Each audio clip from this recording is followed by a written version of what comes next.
রত্না বিশ্বাসকে ডেফিনেটলি আপনাদের মনে আছে, আপনার তৃণমূল নেত্রী।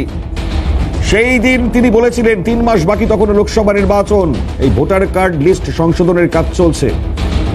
যারা যারা আছেন এখানে, জাকিরদা রয়েছেন, তার কাছে চলে যাবেন, তিনি সংশোধন করাচ্ছেন এবং তিনি এই কাজগুলো করবেন। মানে সেটার যথাযোগ্যতা কোথায় ছিল সেটা আমরা এখনো বুঝতে পারছি।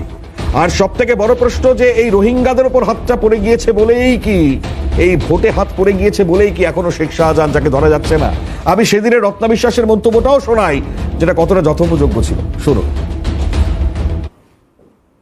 মমতা ব্যানার্জি মানে অনেকেই হয়তো লাইভ দেখেছেন, উনি কিন্তু আজকে ঘোষণাই করেছেন 3 মাস মধ্যেই ইলেকশন ডিক্লেয়ার হবে।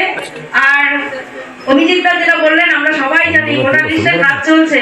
এখানে অনেক মানে জাকিরদার নির্বাচনী এলাকায় অনেক বাংলাদেশি লোক এখানে বসবাস করেন।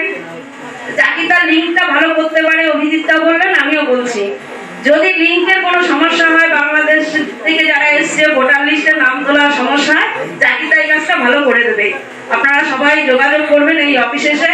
আর যারা নতুন ভোটার হবে, বাচ্চা ছেলে মেয়েরা, তারা তো তাদের বাবা মার লিঙ্ক দেখিয়েই করে নিতে পারবে। এই কাজটা অতি দ্রুত করবেন, কারণ আমরা চাই না একটা ভোটও বাইরে থাকুক। শুনলেন তো, বুঝতে পারছেন।